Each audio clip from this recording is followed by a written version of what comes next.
You have become known as like the beloved queen of viral memes on the internet. Oh my God. How aware are you of that? Like your birthday interview went viral, the limes went viral. How aware are you of those moments and do you enjoy them? I'm not aware of them. You turned 30. I did. And how was the party? I wasn't invited. Actually, no, that's not the truth, Ellen. You were invited. Last time I was on the show, last year, you gave me a bunch of about not inviting you, but I didn't even know you wanted to be invited. Well, who doesn't want to be invited to a party? Well, I didn't even know you liked me.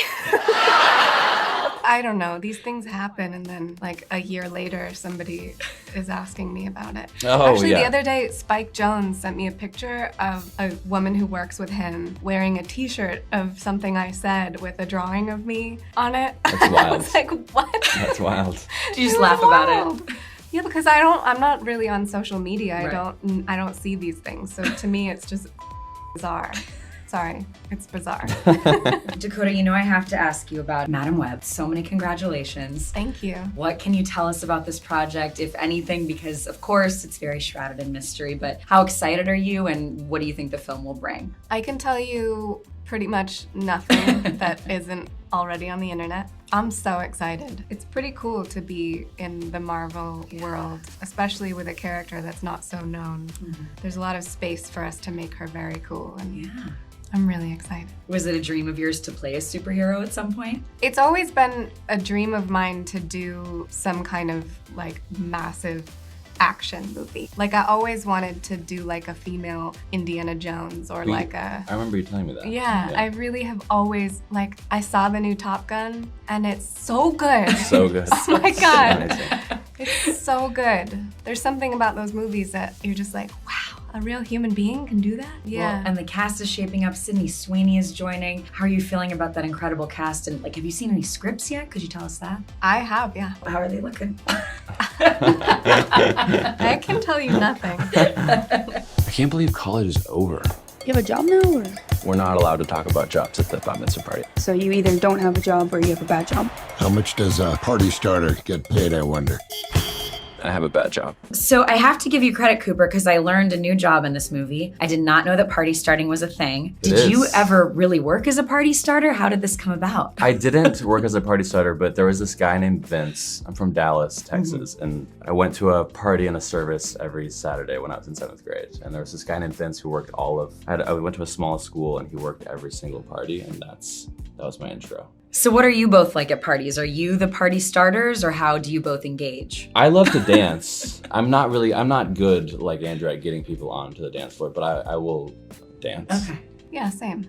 Okay, you're the party starter. No, I'm not a party starter, but I like to dance. Cooper, you have two, I don't know what to call them other than maybe comedic geniuses playing your parental figures in this movie, Brad Garrett and the Leslie Mann. What was it like to work with them, and was that kind of a dream come true moment? Honestly, everyone was a comedic genius. Yeah. Like Dakota, Vanessa, I love Evan to death. I wouldn't say he's a comedic genius, but everyone was very, very funny on set. And we all had very shared senses of humor and sensibilities. And yeah, it was like, really fun to let like Dakota and Leslie and Brad say what they wanted to say. And A lot of improv, like was it hard to? a lot of like rewriting the lines right before, like Dakota would say like, so this needs to change. And so we would change. I would be like, go for it. Let's do it. I love that. What did you want to add when you were changing those lines? This process was different because we worked on everything.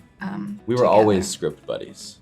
Yeah. Also, depending on what we shot and how it went, and if anything was improvised, or if we didn't get something, or we got extra, whatever it was, then we would adjust further the following scenes so that it would make more sense, or call back to a joke that was made that wasn't previously in the script. Right. So just like constantly updating so that it was like a real cohesive story. Yeah. Was that fun for you? I would imagine that's not always the case, that you can work and change up the script so much. Usually people are annoyed with me because I want to do that. So I guess And now, I'm so grateful. I really am.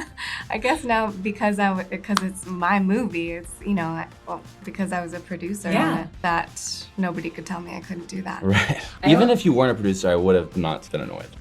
Like, some people really do get annoyed. They're like, you're just an actress, how could you know? But like, I have a brain in my head. Yes.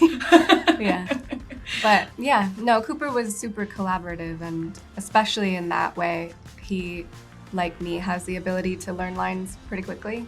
So we could rewrite a whole scene beforehand and then shoot it. The characters in this movie, they do face the dilemma of figuring out their futures, what they're going to do. And we were curious, if either of you was not in acting, have you ever thought about what another future could be like for you if you'd made a big change at a younger age?